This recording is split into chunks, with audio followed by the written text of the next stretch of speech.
quand la tristesse arrive, je sais tu es là, toujours près de moi. Bon mercredi, bienvenue dans votre émission de la Victoire de l'amour. J'espère que vous allez bien ce matin et qu'on se prépare à vivre une très, très belle journée. Et comme on le fait toutes les semaines, on rejoint notre ami, il est médecin, le bon docteur Gaëtan Brouillard.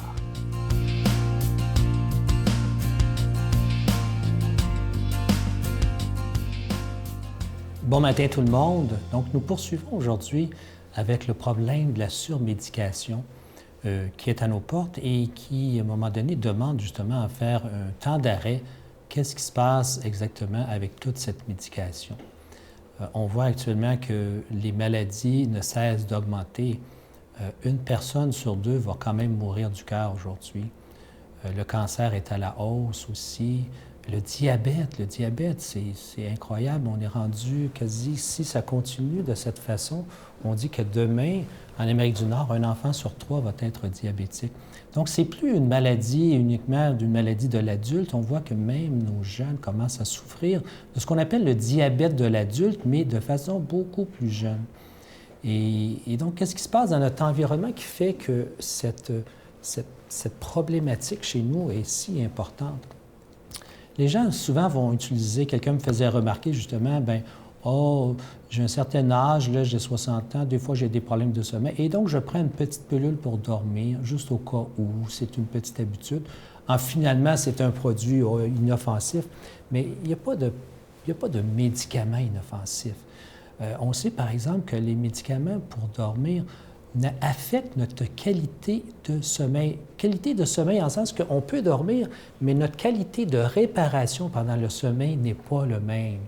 Donc, ce qui veut dire que la faculté naturelle du sommeil, ce qu'on appelle aujourd'hui dans les différentes ondes alpha, theta ou autres, n'est plus présente des fois lorsque nous avons une médication pour dormir. Donc, il n'y a rien d'anodin dans la médication. Et quand on n'en a pas besoin, c'est important de ne pas les prendre. Je vous ai parlé dans le livre aussi du problème avec le Vioxx, cet anti-inflammatoire finalement qui a donné des infarctus et créé des dizaines de milliers de morts aussi. Et plus près de nous, sur les tablettes, nous avons aussi les anti-inflammatoires. Donc, par exemple, le Motrin, Advil, ce qu'on appelle ces produits de faible quantité au point de vue anti-inflammatoire, mais qui sont présents. Et des gens en consomment de façon régulièrement. On dit faites attention parce que ça peut donner parfois des ulcères d'estomac, étant donné que c'est un peu plus acide. Mais de plus en plus, on réalise que ces produits augmentent la pression artérielle. Oui, juste le fait d'en prendre pour 2 semaines, vous pouvez voir votre pression augmenter de façon significative à un moment donné.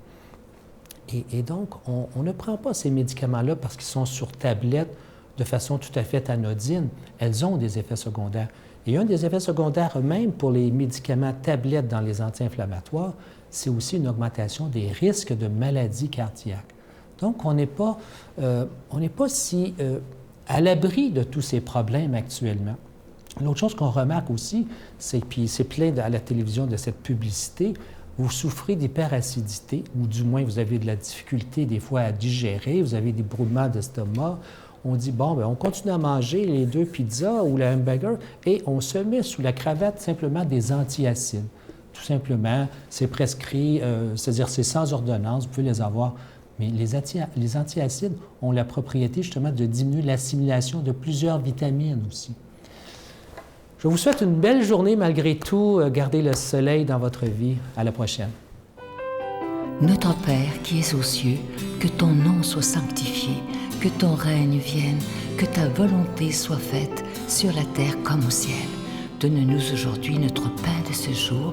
Pardonne-nous nos offenses comme nous pardonnons à ceux qui nous ont offensés.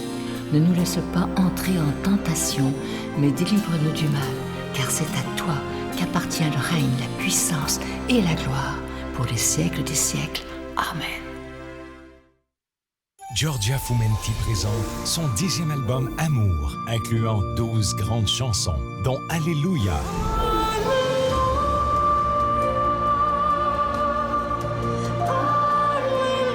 Si Dieu existe.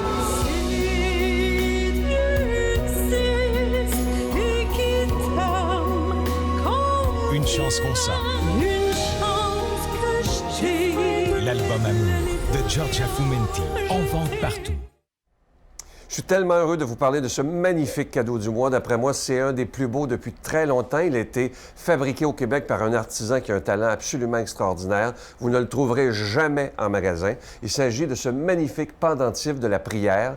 Il est plaqué d'or véritable et déjà béni. Et comme je vous disais la semaine dernière, c'est très important, il est en quantité très limitée. Donc, si vous désirez en avoir, il faudra le commander très rapidement.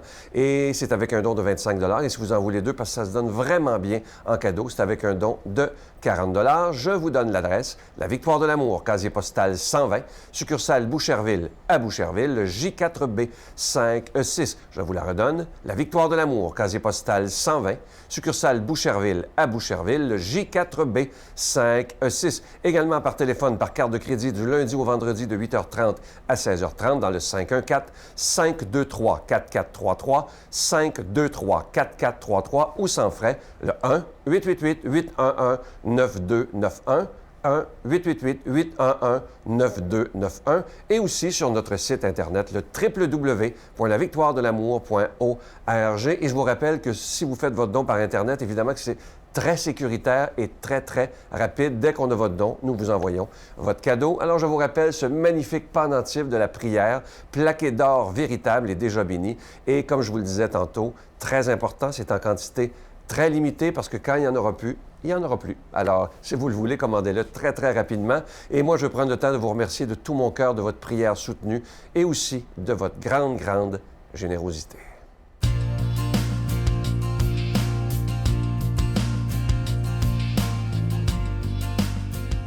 Mon Dieu, donnez-moi la sérénité d'accepter les choses que je ne peux changer, le courage de changer les choses que je peux et la sagesse d'en connaître la différence. Amen. Aujourd'hui, la parole de Dieu est proclamée par quelqu'un qui vient tout juste de se joindre à l'équipe de la Victoire de l'Amour. Si vous saviez comment nous sommes heureux de ça, vous allez beaucoup l'aimer. Et en plus, il vient tout juste d'être nommé évêque auxiliaire à Trois-Rivières. C'est quelqu'un, je vous le dis, vous allez beaucoup l'apprécier. Et je vais prendre le temps ce matin de le remercier de tout cœur parce que c'est un homme extrêmement occupé, mais il est avec nous maintenant à la Victoire de l'Amour. Pour la première fois dans les homélies du matin, on s'en va rejoindre Monseigneur Pierre-Olivier Tremblay.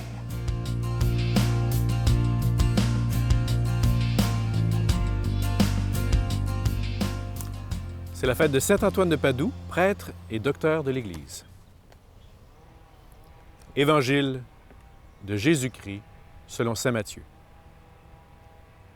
Comme les disciples s'étaient rassemblés autour de Jésus sur la montagne, il leur disait : « Ne pensez pas que je suis venu abolir la loi ou les prophètes. Je ne suis pas venu abolir, mais accomplir. Amen, je vous le dis. Avant que le ciel et la terre disparaissent, pas une lettre, pas un seul petit trait ne disparaîtra de la loi jusqu'à ce que tout se réalise. Donc, celui qui rejettera un seul de ces petits commandements et qui enseignera aux hommes à faire ainsi sera déclaré le plus petit dans le royaume des cieux. Mais celui qui les observera et les enseignera sera déclaré grand dans le royaume des cieux. » Parfois, j'ai des gens qui viennent me voir et qui me demandent un peu un avis sur leur vie, sur des situations. Et ils cherchent en quelque part à vivre le mieux possible. Le genre de questions que je peux avoir de temps en temps sont « Père, c'est-tu correct ou c'est pas correct de faire telle chose? Correct ou pas correct? » On dirait qu'on aimerait ça dans la vie, que les choses soient toujours claires. Voici ce que je dois faire et voici ce que je ne dois pas faire. Et en réalité, c'est bien certain qu'il y a des éléments de clarté dans ce qu'on doit faire dans notre conduite, dans notre manière d'être. En même temps, disons-le, c'est pas toujours aussi simple.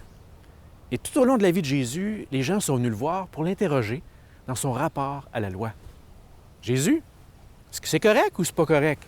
Est-ce qu'on doit faire ça ou pas faire ça? Est-ce qu'on doit payer l'impôt ou pas? Est-ce qu'on doit lapider cette femme ou non? Et sans cesse, Jésus amène à changer la question. Peut-être que la question n'est pas est-ce que c'est oui ou non, correct ou pas correct. Ce que Jésus nous dit aujourd'hui, c'est très fort. Il dit « Je ne suis pas venu abolir la loi, comme si j'étais au-dessus de la loi. » On pourrait penser des fois que c'est la loi ou rien. Donc, on est correct, on suit la loi, ou bien on est dans le chaos et du n'importe quoi. Non, Jésus il dit « Je ne suis pas venu abolir la loi ». En d'autres mots, Jésus n'en a pas contre la loi. Mais il nous dit « Je suis venu accomplir la loi ». Qu'est-ce que ça signifie? Ce que ça signifie, c'est que la loi, elle est importante, elle a sa valeur, elle est grande, mais qu'il y a plus grand que la loi. Et toute la vie de Jésus est une réponse à cette question. Qu'est-ce qui est plus grand que la loi? Eh bien, c'est l'amour. Jésus est venu pour aimer. On dirait que la loi, c'est la loi du minimum. Fais le minimum. Fais ce que tu peux faire. Paye tes impôts, tue personne, fais pas de mal. C'est parfait. Jésus il nous dit, chers amis, il y a plus que ça. On est invité à aller au-delà du minimum. Vis ta vie pleinement. Aime. Il n'y a pas de plus grand amour que de donner sa vie. Un des grands spécialistes du développement moral, M. Kohlberg, avait établi que dans la vie morale, on part de l'enfance vers la vie adulte. Comme enfant, on pense que la seule chose qui compte, c'est la récompense, l'appréciation ou la punition. Quand on devient adolescent, on se préoccupe de plus en plus de qu'est-ce que les autres vont dire. Et ensuite, c'est la loi. On va faire ce qui est demandé. C'est seulement dans la vie adulte qu'on est capable d'aller au-delà des prescriptions de la loi, sans les abolir, mais en allant dans une vie de liberté beaucoup plus grande. Je pense que Jésus pourrait nous enseigner beaucoup aujourd'hui. Qu'est-ce qui nous rend heureux? Être correct? Non. C'est de vivre pleinement dans l'amour, de donner sa vie jusqu'au bout. Ce que Jésus nous enseigne, ce n'est pas un chemin du minimum, c'est le chemin du maximum. Ce n'est pas un chemin de correctitude, c'est un chemin de vie en abondance. Il me semble qu'aujourd'hui, dans notre société, on a besoin de gens qui vivent pleinement. Des disciples de Jésus qui osent, qui grandissent et qui vont grandir jusqu'à dépasser le strict minimum. Puisse Jésus, aujourd'hui, en cette belle journée, nous montrer, par la beauté du monde qui nous entoure, que ça vaut la peine d'aller dans la liberté intérieure, la vraie liberté des fils et des filles de Dieu. Seigneur Jésus, apprends-nous un chemin de liberté, apprends-nous un chemin d'amour, apprends-nous un chemin qui nous accomplit pleinement comme fils et filles de Dieu. Que le Seigneur maintenant nous bénisse, qu'il nous garde dans cette paix, qu'il nous donne de vivre rayonnant d'une joie et d'un amour nouveau, au nom du Père et du Fils et du Saint-Esprit. Amen. Je vous salue Marie, pleine de grâce. Le Seigneur est avec vous. Vous êtes bénie entre toutes les femmes, et Jésus, le fruit de vos entrailles, est béni. Sainte Marie, Mère de Dieu, priez pour nous pauvres pécheurs, maintenant et à l'heure de notre mort. Amen.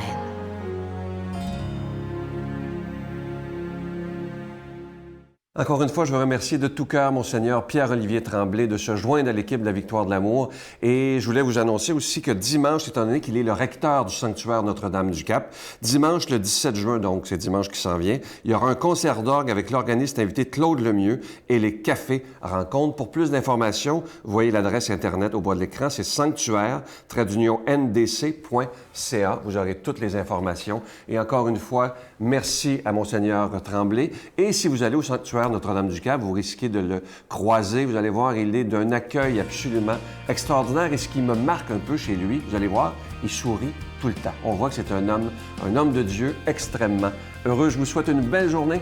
À demain. Bye. Généralement, c'est un enfant qui est très de bonne humeur, qui est curieux, qui aime tout le monde, qui aime tout son entourage, qui attend rien justement en retour pour lui faire une bonne action. Ça veut pas dire que l'autre personne doit absolument lui en faire une. Pour lui, c'est spontané. Puis... On est proche de l'Évangile, là. Oui, Hein? effectivement, oui.